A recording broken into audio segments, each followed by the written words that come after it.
Maybe I don't know if you can even do that. Hey, how your mom and them? Welcome once again, Reachers, to the Far Reaches podcast. I am your semi-hostess with the kind of mostess, Micah. Joining me as always is Mr. Bradbury and Mr. Joel. Mr. Bigsby's in parts unknown at the moment. I'm sure when he catches up to us, he will join if at all possible. That's one of the fun things about the Far Reaches. You never know who or what you're going to get. Once again, Far Reaches is brought to you by our really good friends at B&K Auto Salvage, just south there in the good old the Grand Ronde Valley, Highway 203, for all your local used auto parts and scrap metal needs.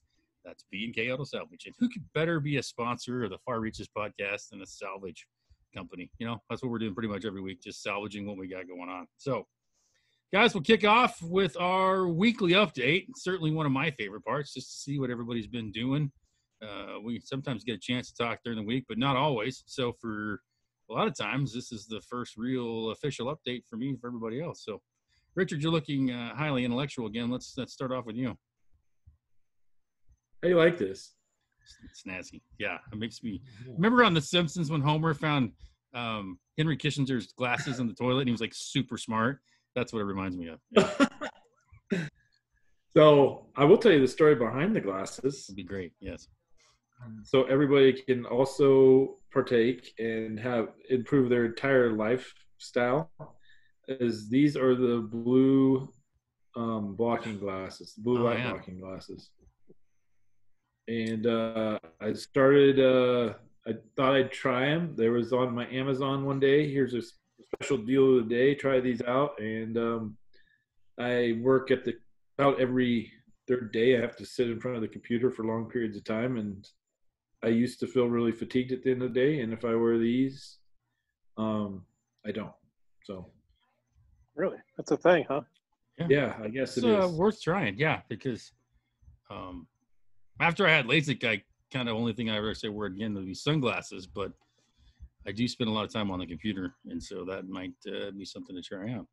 Yeah, I wear them before bed when I'm watching TV and messing around on my phone, and I go to sleep faster and I sleep better. Because they infuse CBD into the frames? Is that how they work? Yeah. What are you saying they're called blue blockers, like the sunglasses that make everything yellow? They actually do have some called blue blockers, which I'm just assuming a millennial started because he never saw the made-for-TV commercials. He has no idea what that really means. Yeah. She started. Yeah. What's that really fancy glass shop in New York where they custom make them to your face? Like not Grant and Foster, but anyways, this is my trial pair. I've decided I like them. Talking about Warby Parker? Warby Parker, yeah. You can get them. That's not fancy. No. Oh. It is to us, Joel. Yeah. We don't get to town much. Yeah. I wish you had better lighting, Richard. You're kind of focusing in and out. People can't really see the full. I'm going to jump. I'll get what Joel's doing his week of the day. Okay. Cool. So this week we hauled 400 head of cattle about, and thought we'd have a little time to breathe, but the other lease we had, the water truck died. So tomorrow we're hauling another 150 head. So well, and good day for making plans. Yeah. Jeez. But it snowed here, so that adds to the challenge because, can't just but we did get out of the place that's nearly impossible to get into when it snows. Oh, good. 2 days before it snowed, so that was good. And I spent all last week telling everybody that it's October. It was October, November, and if they thought the snow was going to amount to anything, that they hadn't lived here long enough, and I was quickly proven wrong. So as much as the case with weather predictions in Lake County, especially. Yeah. But what else we got going on here? Real estate's busy. Outstanding. Oh, a lot of tragedy lately. We've lost 4 people in 2 weeks. So, dude, yeah. Trebek, man. No. Here in Lake County. Oh, I thought you were talking like Trebek and Sean Connery. You were on a more local level. I apologize. No, but yeah, those were tragic too. I don't know the feminists who they're going to curse and spit at when they speak in Sean Connery's name in vain. Yeah. So I don't know who's now going to take that mantle. I think Gary Busey's too crazy, but yeah, it'd be interesting to see. So Yeah. Who died out there? Just old people or actual tragic death? We lost 2 high school girls and a 22-year-old and a 37-year-old girl. Some of it was drinking and driving, but it was very violent and very early in the morning, like 9-ish. So, and drinking and driving at 9 o'clock in the morning. Some nights are long. From the night before, I'm guessing. Yeah. No. Yeah. That's too bad. And awful. It's I'll just say this: if you were ever 22 and in your 30s, and you get to your 40s, 50s, 60s, and you pretend like you never did stupid shit like that, I have no time for you. I know about 20% of the people are pure as the driven snow, but it's really annoying to sit across from somebody that I know raised ever living hell for about 30 years and barely survived, being critical of somebody that got in a major wreck, nearly killed themselves and killed somebody else, and have no room for forgiveness just because they lived through it. So, yeah. Anyways, I'm coordinating trucks. Okay, get up, do that, check your lights. We'll go to Mr. Joel and his weekly update. Good thing he's wearing pants. Thank God. Yeah. Not you, but Richard. Yeah. Yeah, I had a week. Let's see. I'm still learning about work. Yeah. So I took over that role, and now I'm working on I've got a couple. You got a couple what? I think you're having a little slowdown on the audio. For those of you watching this, you can see Joel moving in subsonic speed. It's quite impressive. We can't hear it. Take it off. I had to take it off Wi-Fi. This rural Wi-Fi sucks. It does have room for it. Yeah. So you're just sort of talking about your new role. Yeah, and then we had an early Thanksgiving on Saturday since I'm going to go back to New York probably Sunday or Monday. Oh, okay. And then what else? College football season started. The Beavers played. Ah, yes. I took sole possession of first place in the Greater Eastern Oregon Fantasy Football League. Who'd you snatch that from? Well, I used to have it, and I've been in a share of it at least, I think. But now I took it back over from Brian. Oh, that's what I was hoping to hear. Is you got rattled Brian's cage. Yeah, so now I'm 7-2, and have the most points. So it's like a dominating season so far by me. Most of them are usually. Well, if you're going to be good, if you got it rolling, you got it rolling. Yeah, I think. Yeah, I'm 7-2 in one of my leagues, also. Matter of fact, and that's you use Yahoo at all? Yeah, one of them Yahoo, one's of them ESPN. Yeah, I'm about to get to. If I win this week, I think I'll be a diamond status for the first time. Oh. Yeah, I've had two weeks I've lost in a row. I was obviously 7-0 prior to the past 2 weeks, and I had some just stankas. So it happens. Yeah. So what are you liking so far about the job? Is it kind of fun? Is it what you thought it might be? It was just a lot busier, and it's sort of in limbo because if this Biden thing sticks, which I think it probably will, they're going to bring back a lot of the banking enforcement that has been missing under Donald Trump. So, and part of that is this specific regulation that I'm covering. I think it'll probably be reinforced. There's a lot to learn. The project, we're demising what is called the Volcker Control Office, and then so they got the program in a good spot. Now they're getting rid of those people, and all the tasks have to go to somebody else, to other areas. So I'm trying to figure out where they should go. Awesome. Which is tough when you don't even know what the stuff means. Well, there's that too. You're the official translator of a language that you don't know either. So that's good. Yeah. Yeah, exactly. But you're making it up as you go. Trust me. Yeah. Yeah, it's going all right. We just wrote our self-assessments for 2020. You grade yourself? Yeah. Yeah, our year-end stuff. And I spent about 10 minutes on it. You're pretty hard on yourself, I'm sure. Yeah. Joel adapts well to diverse situations and always stays on task when not assigned. Yeah.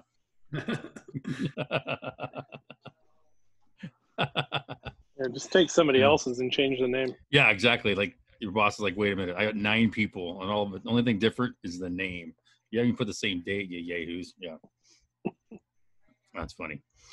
Anything else? That's a pretty good week. That's pretty cool. Yeah, that's it. Beauty. Let's see. Weekly update. Had good online college football betting this past weekend. Went 3 for 4, which is pretty good between college and pro. I won one of my fantasy football leagues this week and lost the other one. So yeah, I think I'm 7-2-1, and I think I've clawed my way back to 5-4. I think, and the other one I'm just getting my butt kicked. So we're battling. Yes. Had been considering renting an apartment because my little place that I'm living in, I'm working from home a lot because of all the restrictions, and I just think it's ridiculous to walk around a building with a mask on. I just go to my office. So I've been working from home a lot, but my my current abode is it would definitely qualifies as a tiny house, maybe even the closet of a tiny house. So I was thinking about renting a place for a while to have a little bit more room, and comparing the renting prices to buying, I probably could save $200 to $300 a month if I buy. So looked again for some houses, and spent this afternoon looking at if you can actually put in an offer later this evening or earlier this evening. So we'll see if I was too cheap or not and go from there. So it's a eclectic little villa. Kind of backs up to some woods, and it's kind of got some good buffer around it, so it could still kind of be me when I walk out in the backyard. But yeah, I thought I'd do that as opposed to renting that hacienda and go from there and save a few $100 a month. So kind of been busy at work, a lot of stuff in different parts of the world with different species that I'm not used to working with. So, and I got some cow meetings later this week, so that'll be kind of nice. But busy, crazy.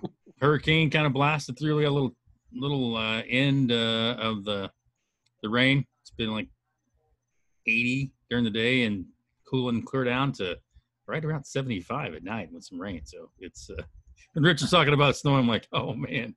Part of me thinks that'd be nice. Other part of me is not missing it. Yeah. So cool. Well, Raleigh's weekly update. He hauled some cows. He sold some hay, and he got snowed on, and he was cold. Yeah.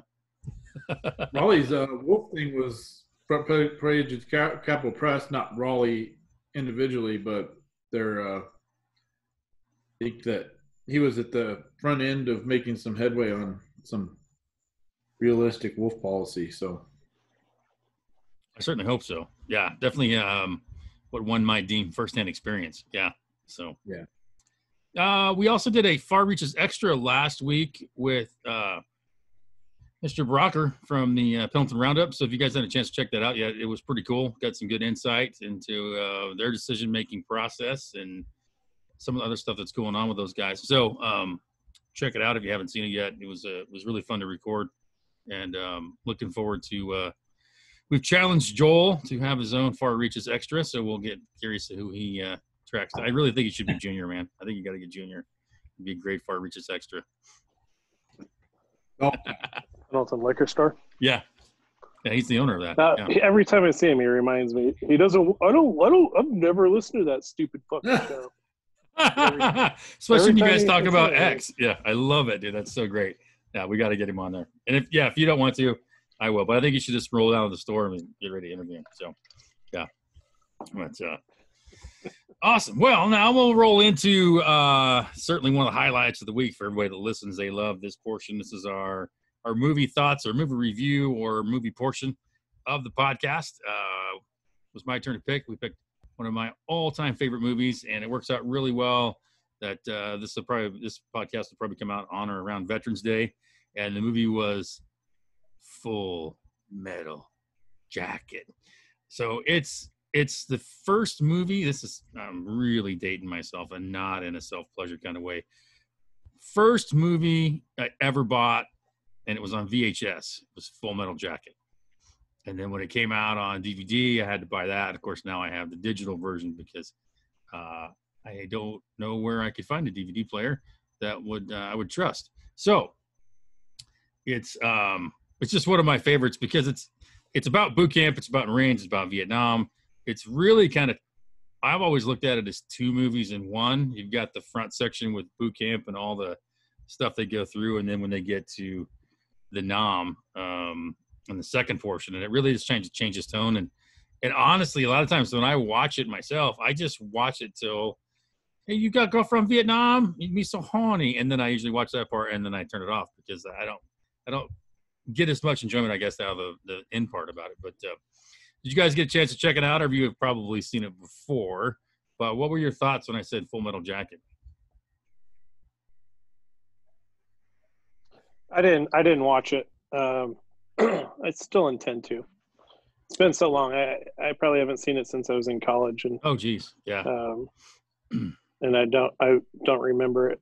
All I remember is the guy shooting himself in the head, and because they picked on him so hard. Yeah, Gunnery Sergeant Hartman. Yeah, that's like how underplayed all of Vincent DiCaprio. What's his name? Vincent D'Onofrio. Yeah, he still plays intense characters and directs very intense movies, but not at that manic sort of psychopathic level. He's never going to crescendo that one. No, it's I've watched pretty much everything I can get my hands on about Full Metal Jacket over the years. And Stanley Kubrick directed it, and so he's a really interesting character to begin with, the way he does things. And of course, R. Lee Ermey, who plays Gunnery Sergeant Hartman, was first hired on as technical consultant to begin with when they were training, and he was teaching people how to march and do what they call monkey drill, is when you're working with the rifles and stuff. And then eventually he would go off on these tirades, about how a drill sergeant would talk, and Kubrick would write it all down. And finally they got to the point where, like, you should just be the drill sergeant in the movie also. And Ermey had been in a movie called The Boys in Company C prior to, which is oddly enough about a soccer team in Vietnam. So his authenticism of that role really played a lot into why I liked the movie so much, even though when I went to boot camp, it wasn't quite like that. But our little instructor, and we had a female and a male. Female was meaner than cat shit.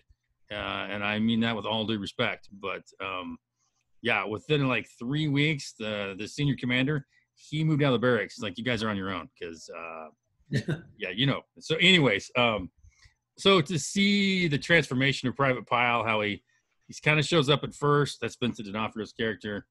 Obviously everybody gets picked on, but he just keeps spiraling downhill. He keeps regressing. Like, Joker's showing him how to, like, tie his boots. And it's pretty simple. It's right over left, left over right. And so, Pyle finally snaps, and that's one of the best scenes. What is your major malfunction, numb nuts? And then he gets blasted away by Pyle. And is that a real thing that you have to, in the military, you have to tie your shoes a certain way? Absolutely, yes. Yeah, when they say the phrase attention to detail is something that is pounded into your head from the very moment you step off the plane or the bus or you arrive to Haircut Central. It's all about attention to detail. The way you fold your clothes, the way you stack your clothes, the way you lace your boots, the way you do everything, because that just translates through to everything else that you do. So that's one thing that always rings true is, we would, every evening we would write down the plan of the day or the POD for the next day. We had this little notebook that you carried inside your shirt. So you had your t-shirt on every day and you had your blue shirt on. Like a diary? Yeah. And you would write down the plan of the day every evening before you went to bed. So the next day there was never an excuse why you wouldn't be anywhere. It had reveille, it had everything. And if you missed a comma when you were writing down the instructions for the plan of the day, you got your ass, we call it getting beat. You got worked out till you're puking up buttermilk for missing a comma or a semicolon or not capitalizing something or anything, And so it's just that from day one, these attention to detail. So yeah, right over left, left over right. That's how you do your laces and your boots. That's interesting. How does that work? Because aren't there a lot of people in the military where I wouldn't say grammar is their strong suit? Grammar for sure, but that's the thing. Do they teach it? Do they teach it to you? Well, they teach you. You're copying it down. You're not making up the plan of the day yourself. So it's like they've written it on the board. You go copy it down. Now, if you screw it up, you're shredded wheat. Yeah. So that's why some people really thrive too, because it's like you do this. When you get done, I'll tell you what to do next. And okay. And other people like that doesn't work so well. Or if you could think just a little bit ahead while still maintaining the boundaries of the order, you go far. Yeah. Which I was super close to staying in, and I'm pretty glad I got out. Well, most days I'd be retired by now, but yeah, then I'd need a second or third career by now. So, what the hell? So, yeah, Full Metal Jacket really delves into the psychological part of the boot camp and the training and the breaking down of everybody as individuals. When you get to the low point, and then next thing you know, you start getting built back as stronger and everybody's sort of one. And so there comes a point in boot camp where you don't give a shit what they're going to do to you. Like, go ahead, make me do push-ups all afternoon. I don't care. Make me run till my shoes fall off. Doesn't matter. I don't care anymore. Doesn't affect me. And at that point, then they're learning. That's usually out of the 8 weeks. That's around 6.5, 7 weeks in. But everything comes together, and it makes perfect sense then. So it's just fun because you can pick the different people. For me, anyways, I could pick out people in Full Metal Jacket, like, oh, that was so-and-so, that was Potts, that was Patterson, that was so-and-so, and these characters that kind of come to life. And so I think it's a good movie for everybody to see. Obviously, it's a little over-dramatized at times, but the way that Gunnery Sergeant Hartman shreds into people verbally, very accurate. We never got physically hit, but we would work out till she called it going to Vietnam. We had the big barracks, and you'd do push-ups or whatever until the walls were sweating, and it was a massive barracks. So anyways, one of my favorite movies. I think it's something everybody should see, and a good timing with Veterans Day. Today's actually the birthday of the Marines, which being a Navy man's sort of hard to admit, but they are useful at times. Because Marine stands for My Ass Rides in Navy Equipment, or Uncle Sam's Misguided Children. So yeah, often a common rivalry between jarheads and squids. But if we're only two groups in a bar, the fight is on. God forbid anybody else walks in, though, because then we're instantly on the same team and going after, if it's Coast Guard or Army, whoever. So it's like your little brother. Yeah. The ultimate FU for a Marine that I found is to remind them that their paycheck still comes from the Navy. Yeah, it says Department of Navy. Yeah. So that usually, there's usually some kind of comeback, but it really does piss them off. Yeah. So I still think one of the funniest things that the Navy thing I always loved, if it moves, salute it. If it doesn't, paint it. Yep, that's pretty fair. Yeah, and that keeps you safe. Yeah, I have a real hard time. I fall asleep watching Stanley Kubrick documentaries because there's like 1,400 of them. There's more documentaries about Stanley Kubrick than there are films that he made. Yeah. But I think he's and I think how would you say this? I cannot watch I have never successfully watched The Shining from beginning to end. That's how much it disturbs me. It was very tough for me to sit through Full Metal Jacket after the latrine scene. Oh yeah, yeah. Basically, they go to Vietnam after that. Yeah. But it doesn't get any more comfortable. No, not at all. No. That's why I said I usually stop after boot camp anyways. Yeah. Yeah, it's like but you talk about the sort of tearing your habits apart and then allowing them to come back in a way that is approved by the armed services. Proper military manner, yeah. Yeah. And you see that evolution. I mean, like it takes pile, killing Ermi to get Joker to finally to break in, to be broke down by the system. Yeah, he kind of skirted it and joked it and ran around it the whole time. And but by the end of the movie, he's a fully formed individual again. Mm-hmm. So, yeah. But also in a heroic sense, like, so he was an individual in the beginning, and then by the end, he sacrificed for the greater good. Yeah, he, because that's how he got his nickname, Joker. When the very first part of the movie, they're all standing at attention in their bunks, and Gunnery Sergeant Hartman's doing his walk around and just telling him how it is. And of course, Joker's like, "Is that you, John Wayne? Is this me?" Hartman just loses his shit. Who the fuck said that? Who's a communist cocksucker? Just goes off. And it was me, sir. Yeah. So and Kubrick, as you know, he films things like 30 times. And poor Ermi, he would have this tirade come pouring out of his mouth, and they're like, "Oh, that's perfect. Do it again." It's like, I don't even know what I really said. I just responded, so you'd have to like play it back or write it all down. And then he actually had to act instead of just responding like he normally would, because they did it numerous times all the time. So and always improvised. It was always improvised, wasn't it? For him, well, the first time for sure, yeah. But then like they do it again, and they might change it a little bit, but Kubrick would kind of just focus in on these key parts that you got to say this way, and so you said shit 3 times last time, you got to say it again. And so that's one of the things I've watched Ermi talk about, is how he was almost his own worst enemy, because he'd say something really sharp and he would remember it and have to do it again and again and again. So yeah, it's but to me, he's always going to be Gunny, because that's just his movie. So but a lot of lines in that movie have interspersed themselves into my life for sure. It's an interesting comparison as to like the way that I was just thinking how each movie, how MASH and how Full Metal Jacket dealt with humor. Like the helicopter scene. Oh, just to mention, the guy that was the helicopter gunner was originally supposed to be the drill sergeant. Yeah, that's right. Yeah, he was some big wig famous actor at the time, and was in a lot of Kubrick movies. He was, I think he was actually Barry Johnson or Barry London.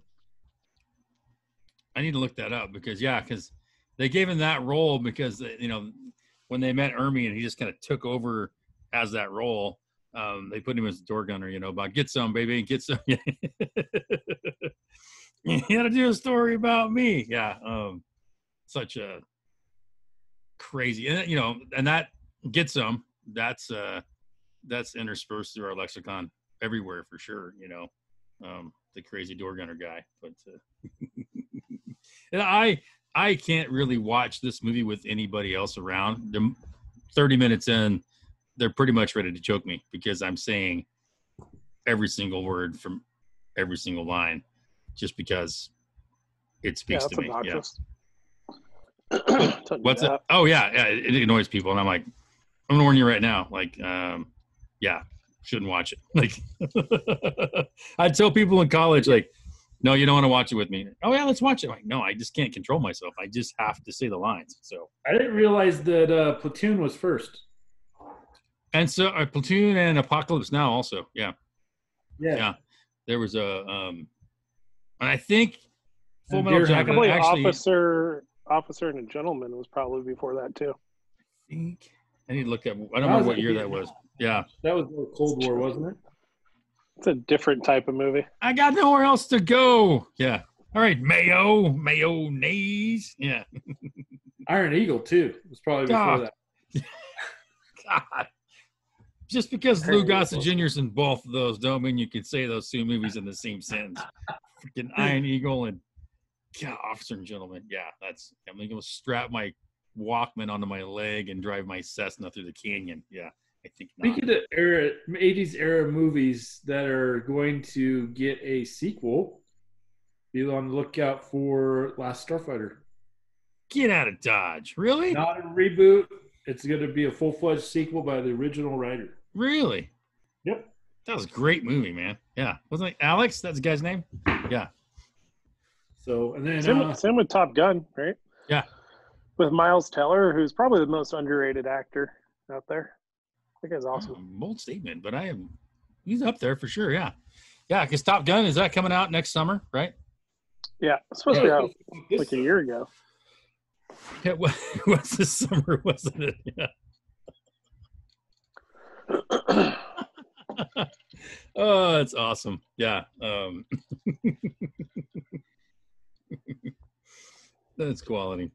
Yeah. So if you haven't seen Full Metal Jacket, I recommend, it's not for everybody, but I'd recommend you try to watch it just to get a sense of what that system's about. I think one of the parts that struck me extra hard the last time I watched Full Metal Jacket, and I watched the entire thing, is when they're in country, as they would say, and Joker's with Stars and Stripes, and he's out wandering around looking for a Hotel 26, and he gets to see his buddy Cowboy again, and Cowboy's in the field, and watching them say hi to each other really kind of hit me, as I'd just gotten off the phone like a day before with a buddy of mine from the Navy. It was his birthday, and we ended up talking for, I don't know, 2.5 hours. We hadn't talked for years, and it was just that instant back again, or where we used to be. And it seems like they captured that with Cowboy and Joker really, really well. Joel's checking his scores. Well, as I said, it's basically Friday night for me, and people are down at the Rainbow, so I'm going to go down there here. Oh yeah, well, get your sweatpants on. Yeah. They're good ones though. I don't want to. I don't want to get caught wearing the same thing the bartenders are wearing. Oh, damn! Shots fired. Yeah. I kid. I love the bow. I can't wait to go back. Yeah. So, who's got movie next? Who wants it? It's Richard. Richard, you got a thought about this? I was gonna go sort of along the lines of V for Vendetta. I couldn't really think of a good movie for it, so I want to watch the most anti-mainstream movie ever that really sticks his thumb at the man. Harley Davidson and the Marlboro Man? No. No. I want to watch The Big Short. Oh, okay. Sure. Actually, very well done movie. Book's amazing, which is annoying because Michael Lewis writes brilliant books and then he writes crap books. But I figure if you're an author, you get to indulge in writing something that you just are happy about. Much like this podcast, we just talk about something that we're happy about, and not everybody necessarily finds it appealing or interesting or enjoyable, but they still coming back for the hopes that we will. But Michael, is The Big Short, is that the one with McConaughey? Or he's... No, that's Wolf of Wall Street, right? Big Short's all based on real financial realty bubble, right? Yeah. Well, it's based on Ackman or whoever that shorted the financial crisis, isn't it? Yeah, Barry and I can only remember the renamed. They all have real names. Some of them were changed, but now everybody knows who they are. But Mark Drummond and I love the movie. I won't get too much into it because it's narrated by either Jake Gyllenhaal or forget which one it is. It's got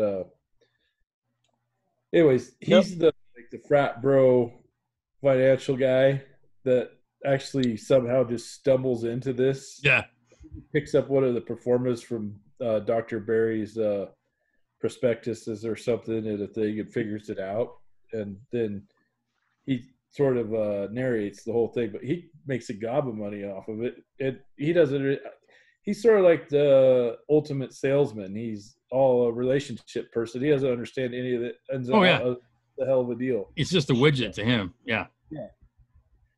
But great narrator for the movie.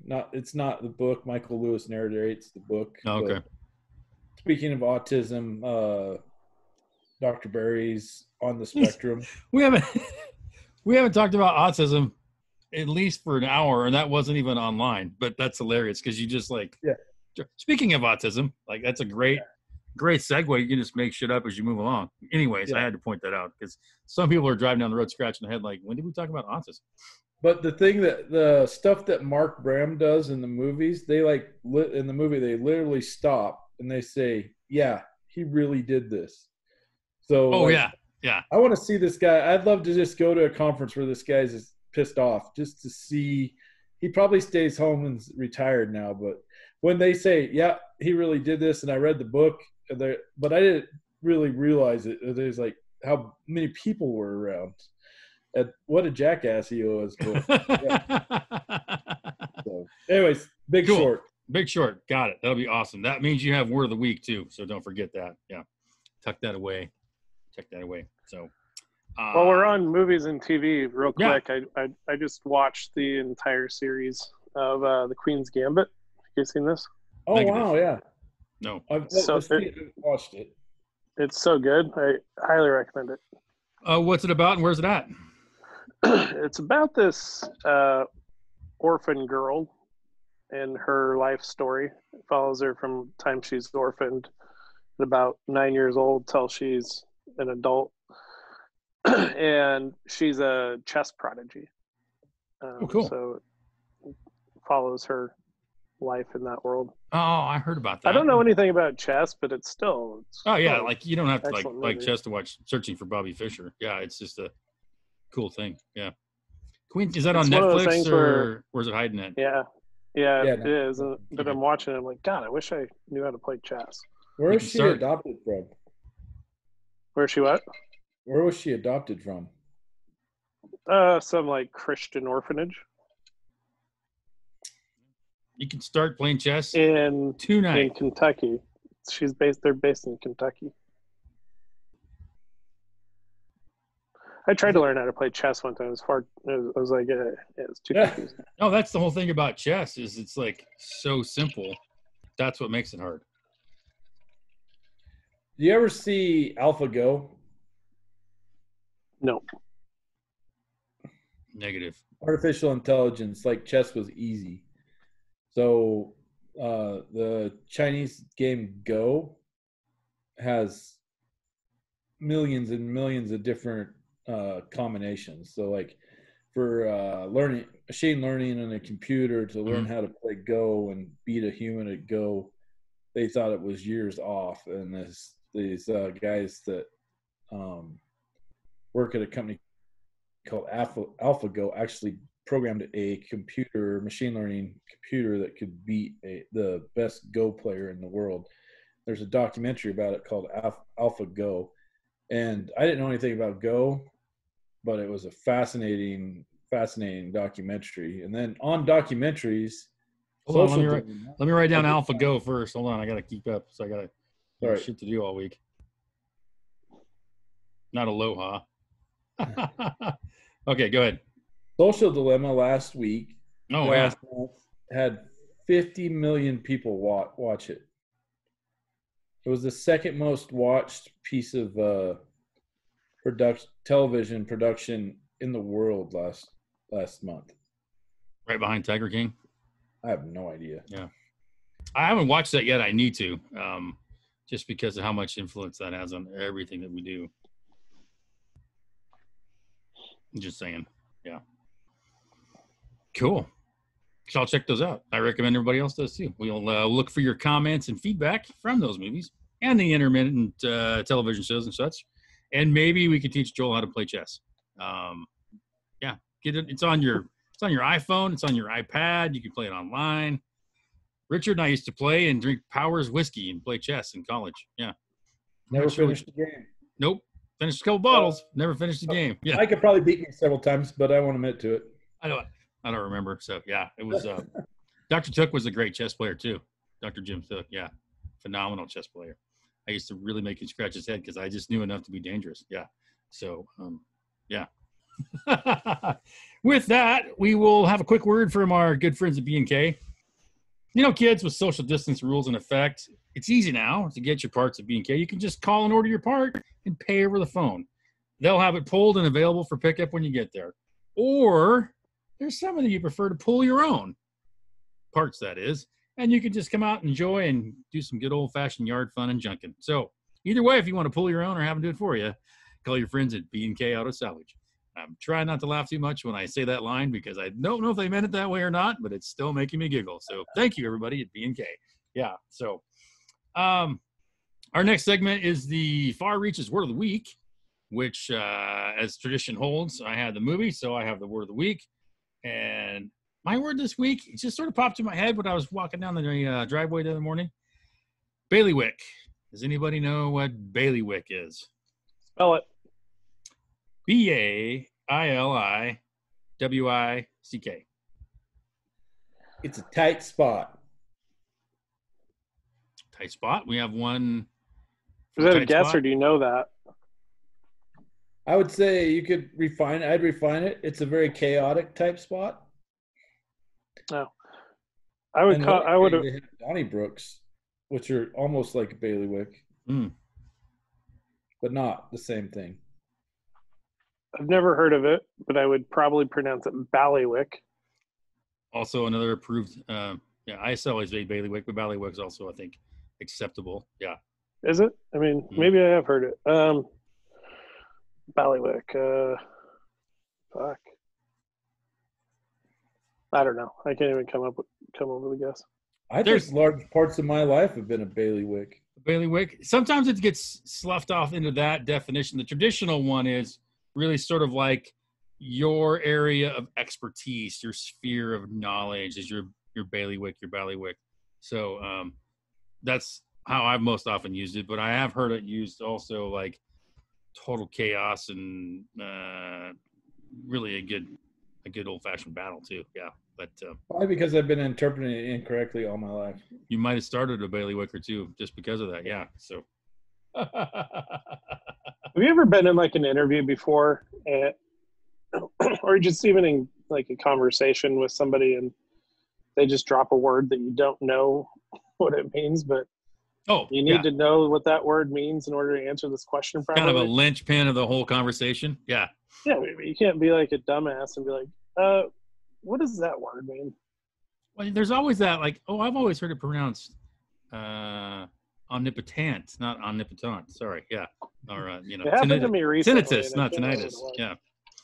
Yeah, it's, I have casually observed that most people's vocabulary is steadily decreasing with every month, I think, worldwide. Not just younger generations coming up, but I think average person on the street. We use way less vocabulary because we're mostly texting or emailing as opposed to the spoken word, where your elocution might have been more on display as it is now. So that's my theory. See, I use Grammarly, and so I'm always in the thesaurus. So like when I write, I try not to reuse the same word over. So I'll be in the thesaurus a lot. So I think you can avoid. Well, yeah, I always use a different word if I can't remember how to spell one. Then I'll think of another word for that, and I'll use that one that I can spell. Yeah, so similar to your solution, also. But, I always dance around the word effect and effect. I'll just use a different word. I'm not real sure. I can't even figure that out with Grammarly, so I don't think it even knows. I do that when I'm reading. Also, if I come across the word that I don't really know how to pronounce or what it means, I just kind of make it up, and then I just substitute it every time I see it. And maybe sometimes I'll eventually come read it myself, but I just sort of like blah blah blah, and I keep on reading. So it's my lazy habit for sure. A few months ago, the Webster's or whoever it was added irregardless to the dictionary. Yes, I remember that. It was quite the ballyhoo. Yeah. Yeah. Started a real Donnybrook. Yes, you did start a Donnybrook. That's one of my favorite terms. Yeah, because I could just picture that at some pub somewhere, called the Donny, or it was on the Barook, or I don't know how that one started, but a great word. Yeah. Any word for ass whooping or big ass fight is pretty good in my book. Yeah. So I have to relay some more information about chess. Please do. Yes. It played a formative part of my life. in my early development. So don't play chess, Joel. I just want to know how you learn. Does it take like weeks or months to learn how to play like a guitar? Takes you it takes a lifetime. Exactly. You know the rules in about 2 minutes. You don't ever bullshit. Like everything only works in a certain way. An hour on it. Well, you should just make some flashcards or something, or draw it on the chalkboard, because like every piece can only move in a certain way. That's the simplistic part about it. The part that makes you go apeshit and put a drill to your head is like there's so many combinations and there's so many strategies and processes and how to think about what's going to happen next. That's the part that drives you crazy. It's like golf. And you win the game by capturing the king. Yeah. Do you have to use your king to do that? Nope. You can use pawn. Yeah. Oh. Okay. Mm-hmm. A reference that you'll hear all the time, and it's a business is poison pawn. Yeah. Yeah. So you can look. There's I'm pretty sure I'm absolutely positive there's a Wikipedia page just titled "The Poison Pawn." And that's a strategy of chess or something. It's actually a strategy. Like it transcends chess. Well, that's where the term pawn comes from. Like, he's just a pawn in the game of life. Blah blah blah. You know. Yeah. So, anyways, after I was living with Micah late 90s. Yeah. Yeah. Then I went a little broken arrow and went to Reno and ended up living with some Alaskans, and they were all prodigies. And I didn't really fit in. Spent a lot of my time drinking, playing golf and gambling. And I lived down in a basement of this house that wasn't very far off campus and it was a decent room. We had a good bathroom. Then off to the other side was one of the guys that had grown up in Alaska. And one of the guys was an amateur snowboarder and won a championship that year. The other guy played bass, and he classically trained bass player and played in a ska band. That was back during grunge.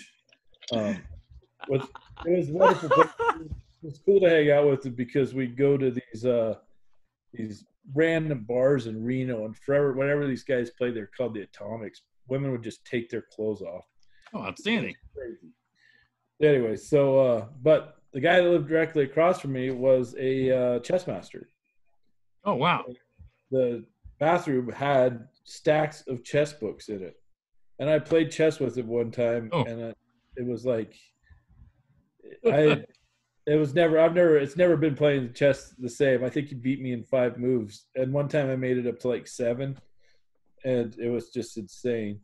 But does he finish it, or does he like, I already beat you at this point? Yeah, like, no, because that's how they do it in the show. They're like, yeah, he's very much like this.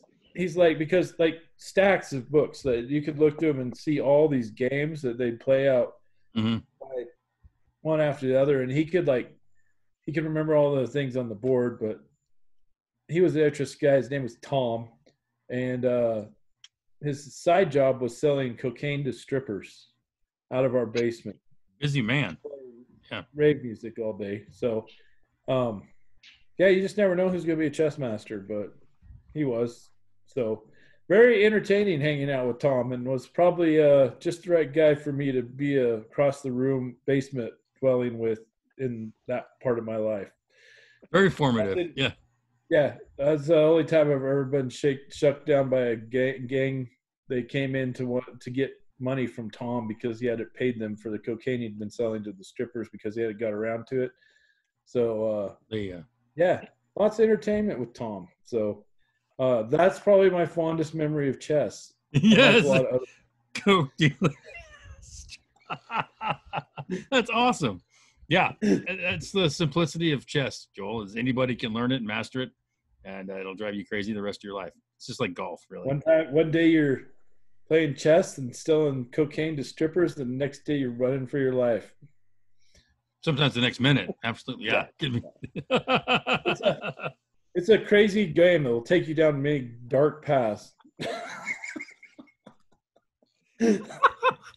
Especially if you're hanging out with Richard playing chess. Yeah. I could never get very good at checkers. Maybe I'll do better at chess. Chess is much more strategy. Yeah, definitely. Yeah, it's quite entertaining. It's one you can play against, like on your phone or iPad. Get some great apps too to kick your ass in about 5 or 6 moves. So yeah, it's this week, guys, special segment. We do have our first official Loveline question. Now, this comes from a female. She said, "Hey, no need to say my name. I don't want to stir anything up with my question." And I thought that's certainly fair. It's sort of a duality of man kind of question and how we perceive things also. But here we go. So I'll lay it out for you. This person writes in, if you own cows and you get a divorce, are you a winner or a loser if you get the cows?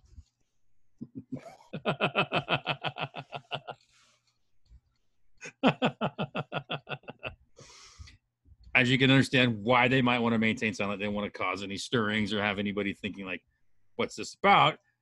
It just popped in her head the other day when they were moving cows and you know, is that a win or a loss if you get to keep the cows? Because I was like, that sounds like a thought that would come into somebody's mind after you worked cows with your significant other. Well, definitely. And as I said, well, now you instantly got half the labor that you had before. So after the divorce, tricky. Yes. Yeah, I've gone into calls with my sisters, and I've walked out, and they could have had every cow they wanted.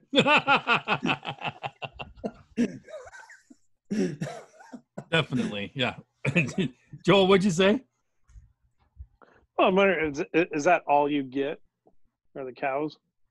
Well, yeah, we didn't go that deep into the situation. If it's cows and land, just cows. I think her point was being like, if all there is to bust up is cows, and that's what you get, have you won or lost this divorce? So just now you've got less labor and you still got all the cows. So I suppose it really matters too if they're paid for or not. That would be a component also.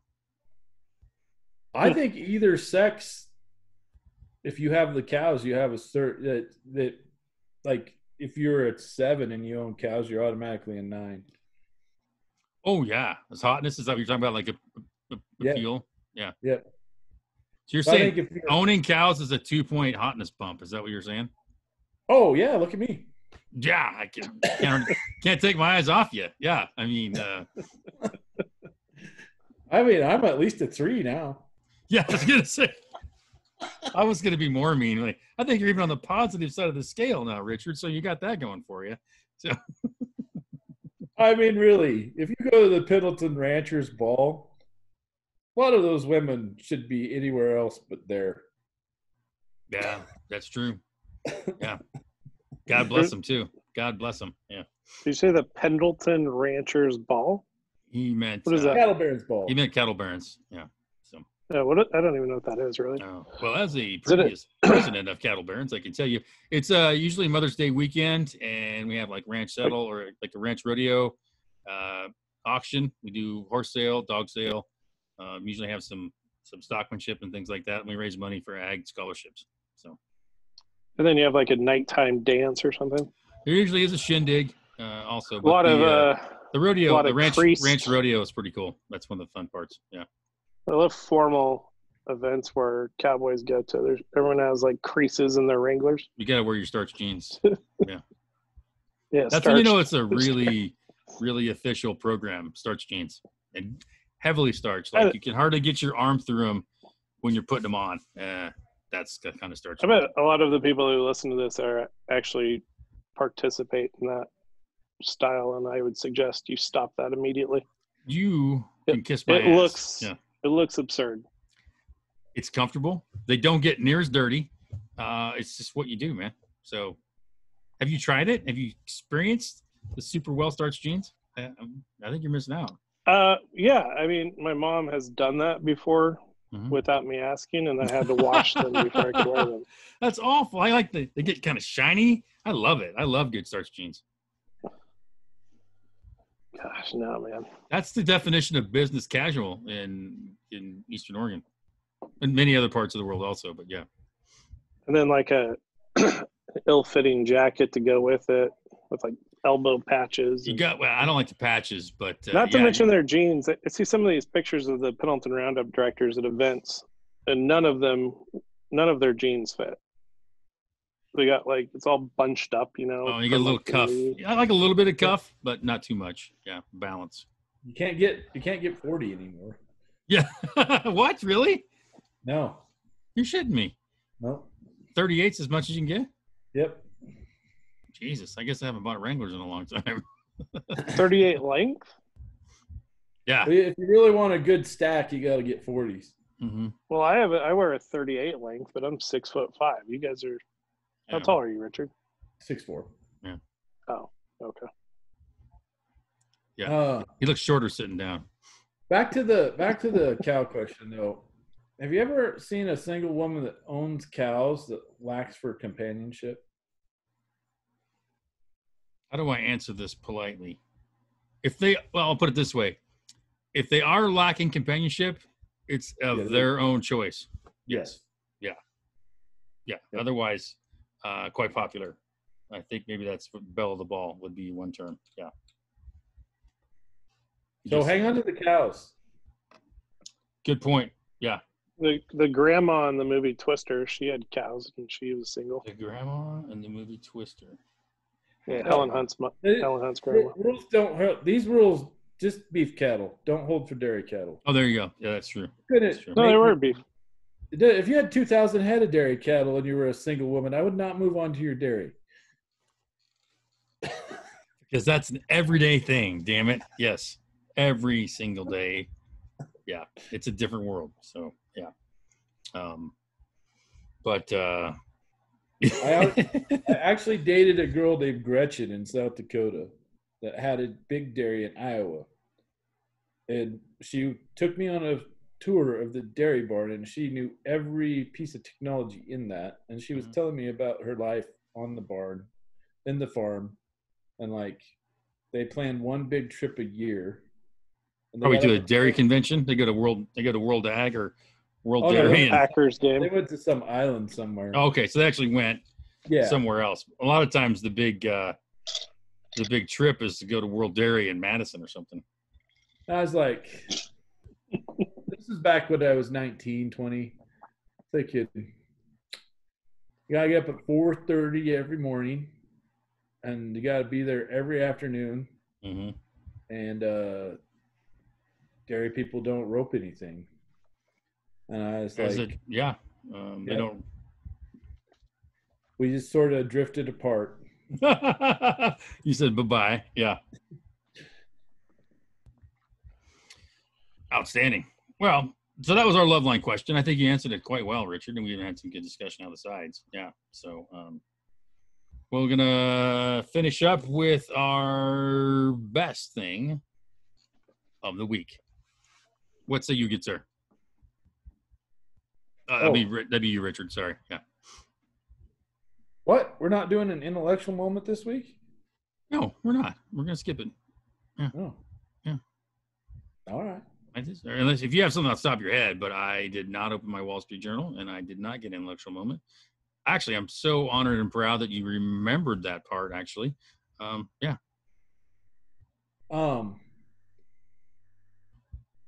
It's been a pretty crappy week. I mean, weather's good. Everybody's healthy and happy. And, yeah. It doesn't have to be anything superior. It's just something that you like. I always try to, we want to try to end on somewhat a high note because God knows where our conversation is going to take us between the beginning and to this point. But we like to end with something maybe a little uplifting, inspirational, if you will. Yeah, it could just be that, when you got home, the wife had cleaned up the pee on the heater that the dog gets on. Who knows? That's not going to happen. So that's not going to happen. So that would have been a nice thing. Yeah. Richard's back. Purely hypothetical, by the way. Yeah. Richard's back, so we've been having a good time with that. And, good. Odd best part of the week is, but I got to work cattle for 3 straight days. My knees are killing me, but it's just the pairing them up and getting them sorting out truckloads. Mhm. So I got to do that, and 3 truckloads a day for 3 days. Makes you appreciate your day job. Oh no, I like that. I love working cattle, and yeah, by the 3rd one, had a nice stiff mac and water. Oh, nice. Yeah, and so got to work cattle and drink whiskey. I mean, and it was beautiful. Glory days. So I guess, yeah, last week I did have a little bit of fun. I like it. Yeah. Bless my eyes to see me. Joel is now actively in motion, headed downtown to the Rainbow to meet the clan. But we'll go to him real quick for his best thing of the week, besides heading to the Rainbow on a Tuesday evening. Joel, you there? I'm still here. Our man on the street. Joel, what's your best thing? Best thing of the week there. We're here live. Yeah, from now on, when we do the podcast, I'll just stand on Main Street and try to interview passers. Oh, that'd be great. Yeah, man on the street. How far are you from the Rainbow? Not very far. Yeah, not far. Probably about 8-minute walk. Yeah, down there. It's about 2.5 hours to get back, but it's 8 minutes downtown. Yeah, still the hill's a little tricky. You're now required to take us into the bar. No, we can't do that. We can't? No. Well, I guess he spoke. I would have done it. I know. I need to check into some stuff before we do that. So, yeah. Shit. Best thing of the week for me. Yeah. Yeah, I don't know. I've just been following the news a lot lately. I don't know if that's the best thing, but it's been the thing that's kept my attention the most, and just like everybody else, I'm sure.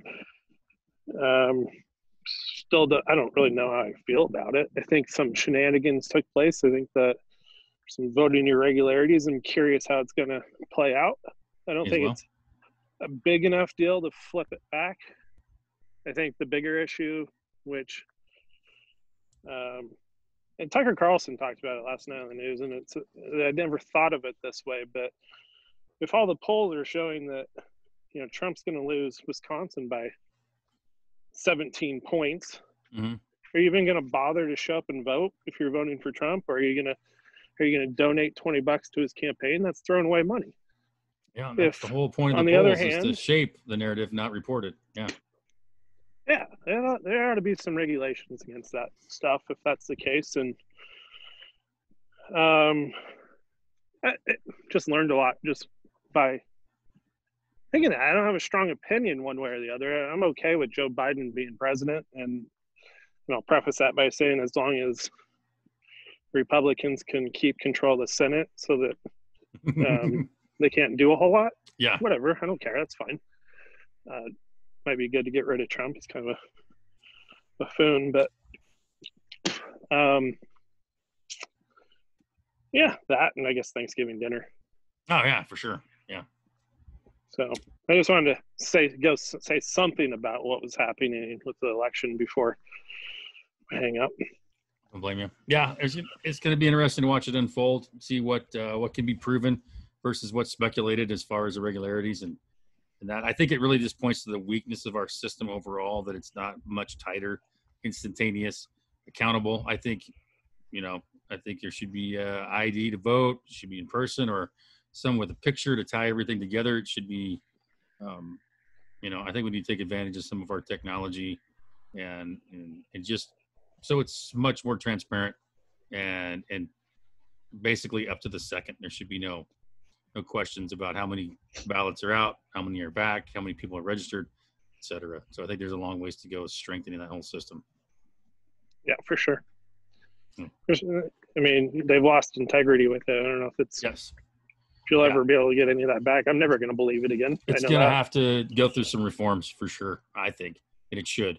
And it should be fair. And it's one of the most important things we do. I think you should be a citizen to vote. I think you should have to prove that. Like I have to show my ID to do almost anything, to get assistance, to get on a plane, to do anything. I need to show who I am, that I belong here. So to take part of the most precious part of our entire democracy, I think that needs to be a key component, whether it's a thumbprint or an ID card, something. It's not meant to isolate certain groups. It's meant to have U.S. citizens partake in a U.S. citizen process. So I thought I didn't bring it up very much in this one because we still don't know shit. We won't know shit. We might know some more by our next episode. Hopefully we'll have some more clarity. But I think it's good to talk about it a bit because it's on everybody's mind. But only thing we know is we don't know anything, and it's still going to be a while before anything's declared, I think. So what do you think, Richard?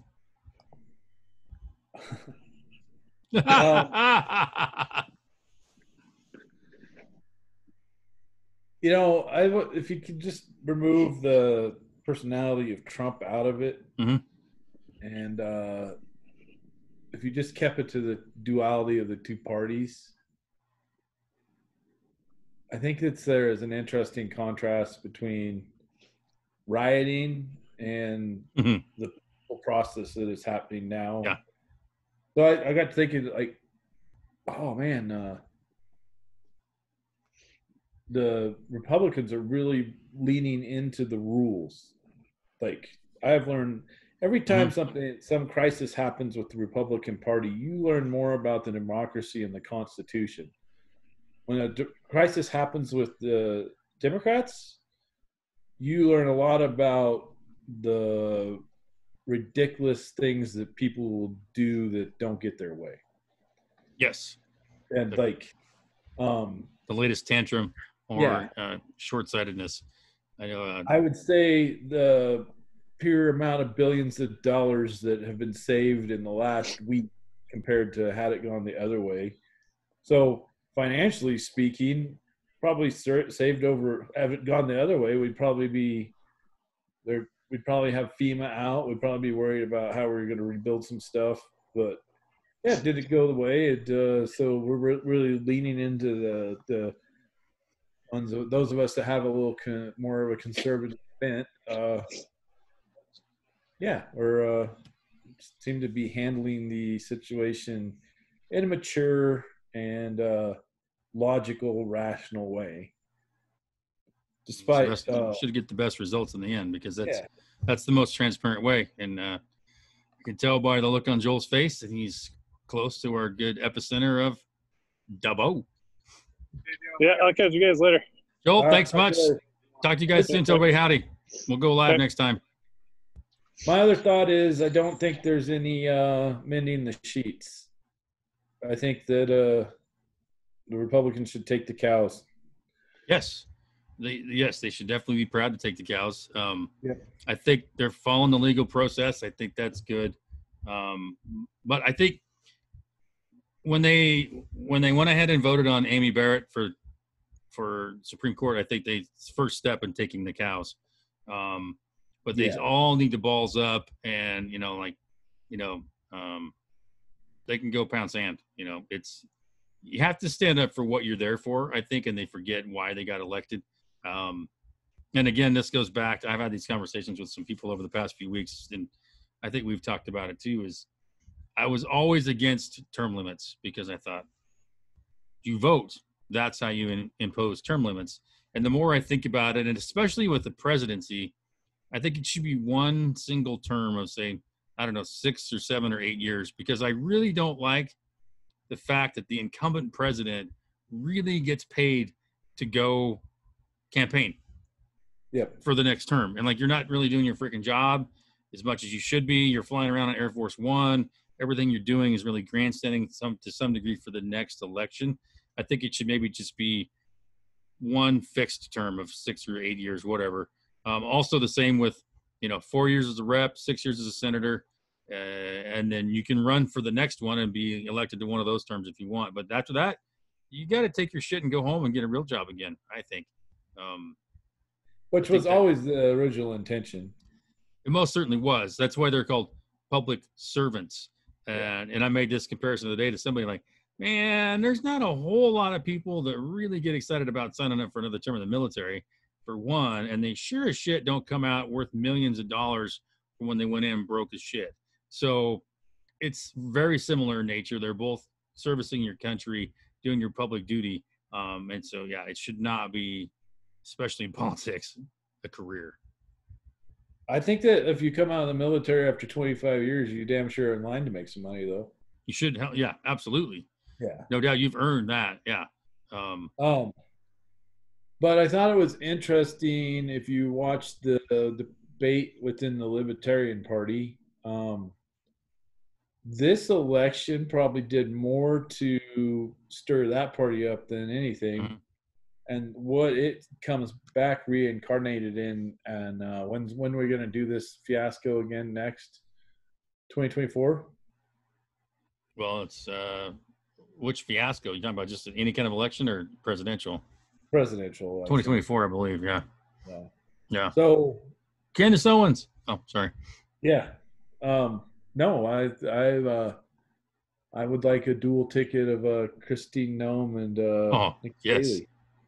Oh yeah. Yeah. Or even Christine Nome and anybody. Yeah. It's good with me. I think that Condi owes us one more swing. That'd be interesting. I think she still wants to be commissioner of football, but yeah. Well, that would probably be very good. I bet that I'm not even going to go there, but yeah, I think that Condoleezza Rice would be the right person for NFL football right now. And I have, even before the kneeling, I had very little respect for Roger Goodell. Yes. Yeah, he completely clustered that whole situation, but that's whoever's helming the MLB right now is that's a smart cat. I don't know who it is. Snyder? No, I can't remember who he is. I should know that. I listen to enough sports talk every day. Other than some little annoying things earlier in the season, they did a good job. And lots of baseball, and he pulled off the World Series. So, yep. And I think, as opposed to the other leagues, their ratings actually went up instead of down. Yeah, they did okay. I think they handled that cheating stuff last year with the Astros and all that. Somewhat, I guess people had some concerns about that, but what are you going to do? So, Rob Manfred as the current, I believe, commissioner of baseball. So. Remember when that used to be like one of the most powerful positions in the United States? That's because baseball used to be way more popular than it is now. Yeah. That's part of it. I miss those days. I miss going to live games. Yeah. And like Dave and I usually go to watch the Red Sox and somebody play every summer or whenever we can. I bet this is the first year in over a decade that I haven't seen a minor league game. Oh, yeah. You love to go down to usually Reno, right? Yeah. Yeah. It's a great deal. Or wherever I'm at. Wherever you go watch the minor league games. Yeah, we used to do that in Salem. That was pretty fun. When I worked for Department of Ag. We'd go watch baseball games. Yeah, I think to circle back to the election thing again, I hope it comes out with some transparency and some ways to strengthen the voting system overall. No matter what happens, besides win or lose or whatever, I think we need to reestablish the faith in that system. And if it's broken, we need to fix it, and it needs to be transparent. And one of the most forthright and really believable things that we do, that's just imperative, I think, to moving forward. Oh, and I think like a couple of things I would like to see change is I think that if you were the U.S. ambassador to the EU at any point in your life, you probably shouldn't own the voting technology platform. That would be fair. Yeah. And I think if you're Mark Zuckerberg, that you should not be able to put $350 million into safeguarding the votes of the United States citizens. How that happened, I have he put more, Mark Zuckerberg put more money into training voting election officials than the actual United States government did. And that's a problem. Not to mention like we spoke about before, the censorship of big tech to either side. They need to have that protection removed immediately. And I think that if you are a elected official at the national level, Senate, Supreme Court, I know they're not elected, but they're appointed, President or House, both you, your spouses, and your children all need to fully disclose any dealings that you have with the federal government or any other federal governments? Yeah, I think if our current press is doing their fucking job, that would be going on already. Pardon my fucking French, but that's, you can't just blatantly label something as Russian disinformation and sweep it under the rug because you don't agree with it. And we're talking about a specific instance, but yeah, there needs to be transparency in all that. No way around it. That's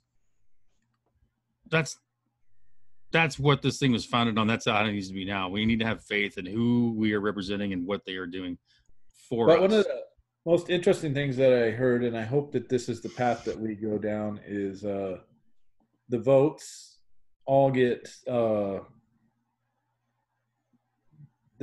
collected, probably digitally. But at that point, when they digitally get collected, they get sent to 3 independent blind places that they get held. And then if there's any discrepancies, if there are discrepancies against all 3, but at the time that the vote's created, they immediately go to multiple different places, so that you can check one against the other 2. It all needs to add up at all times from every angle. Yeah, absolutely. So no more of this BS. And I like the thumbprint or the retina scan. I think that, and the retina scan would come when you got your driver's license, and you can even just a picture, even just take a picture, something to tie me as an individual to my vote. That can be, it's collected, can be reviewed, it can be counted. It's I showed up, I got my deal, signed it, so they know that 8,000 people showed up to this polling station and they got 8,000 ballots back. Like, that should be an instantaneous balance throughout the whole entire thing. Should never be any question about how many ballots went out, how many came back, where they are at, all that crap. And it needs to be tied to an individual some way, shape, or form. It's not voter suppression if I think you should have to show some sort of ID of who you are and that you're here legally in this country. I just don't walk into some boardroom and start voting on the board because I happen to live here. Doesn't work that way. Same exact thing here. Just saying. My other suggestion for our democracy is our representative republic. Or representative republic is crap. I lost it. Did I? I'm sorry. I shouldn't have done that to you. No. Oh, all social media is now the commons.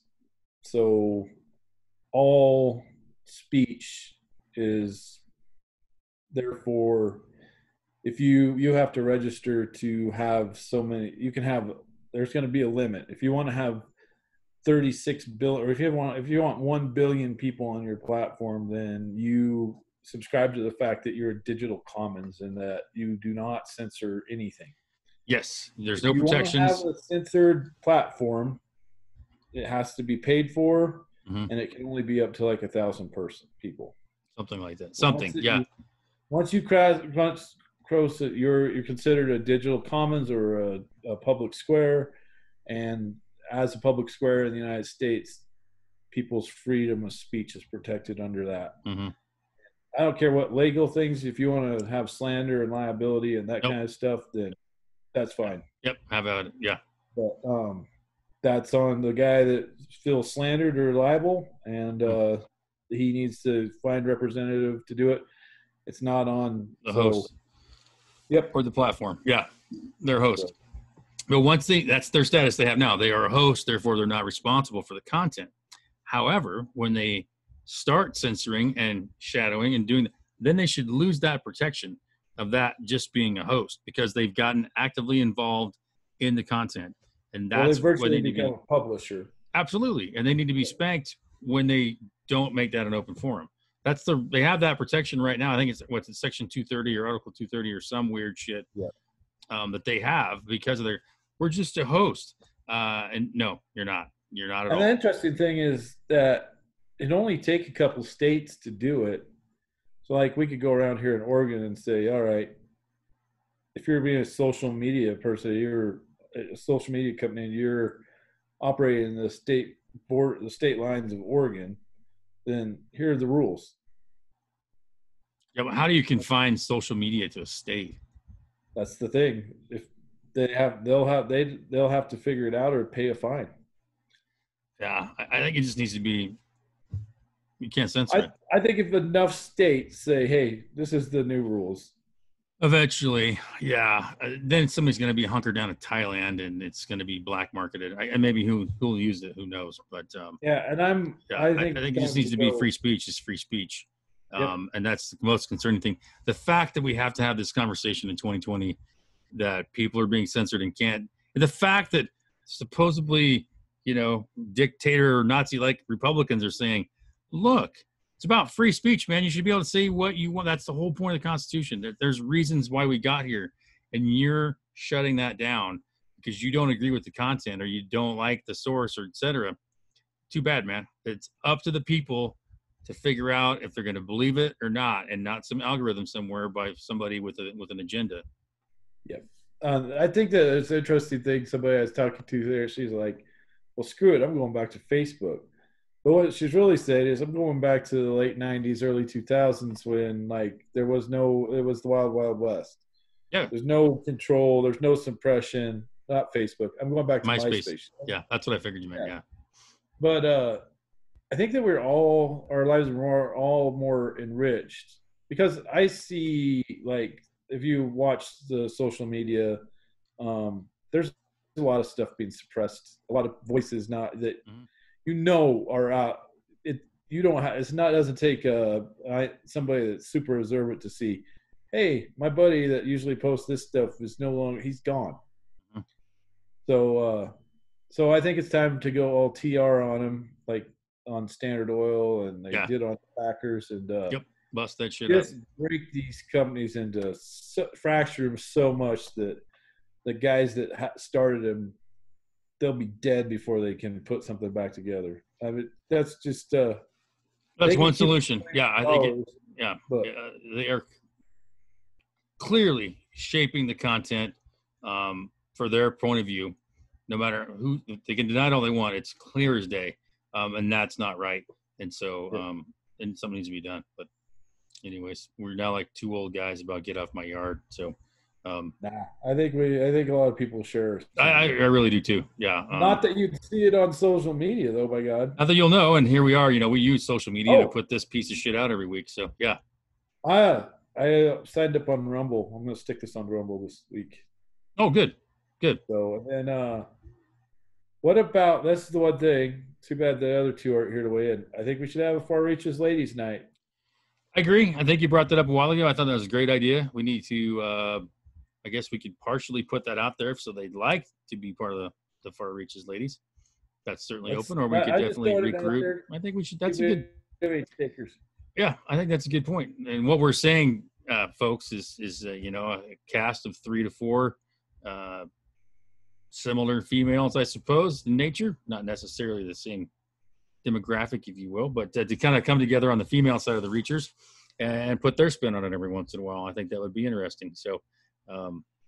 Let's keep talking about that. If anybody's interested, let us know. We'll certainly put that in the thought process. If anybody's still listening, certainly will. And it certainly will. We'll definitely bring it up when we have quorum next time. Also, I think it'll be good. I'm perfectly comfortable being shot down. You've proved that many a time. And my good sir, that is why you are the premier wingman in my collegiate career. So thank you for that. Yes. So you are the goose to my Maverick, and I can't thank you enough. Hopefully never as bad as Goose. No. Iceman in the end. I'm good with that. No, you can be my wingman. Yeah, that's perfect. Yeah. That's it. You were full on Iceman. Yeah. Well, he crashed too, so that's he made it back though. Yeah, it was good. So been a good week. Appreciate everybody listening. Again, thank our good friends at B&K Auto Salvage for sponsoring this this weekly, or not necessarily weekly, but this occasional journey through all things life, I suppose. People always ask me, like, what's it all about? And I'm like, basically whatever you can think of, we talk about. If it's ag, if it's movies, if it's politics, it's going to come across the radar. So, Richard, got anything for the good of the order before we wrap this up this week and let these folks get back to their daily lives? Get back to your daily lives. Get back to your daily lives. With those words of wisdom, we'll wrap up this episode of Far Reaches. We can't thank everybody enough for liking, sharing, all your comments. Make sure you follow us on all our social media platforms, on the YouTube. We have a Facebook page. We're going to Rumble. You got any questions, comments, concerns, please make sure you reach out. Get them to us. If you have some under the table or confidential Loveline questions, feel free to get those to us as well. We'll keep your identity safe if you so desire. But until then, keep on reaching. Whoa, Jesus. All right, go ahead. Let us know how we did on our first Loveline answer. Or did we? That's did we nail it? What do you think? Yeah, always look for feedback. All of our questions and thoughts, please give your feedback. It's free flowing. We do enjoy it, and we'll go from there. So, till then, keep on reaching, and we'll talk to everybody soon.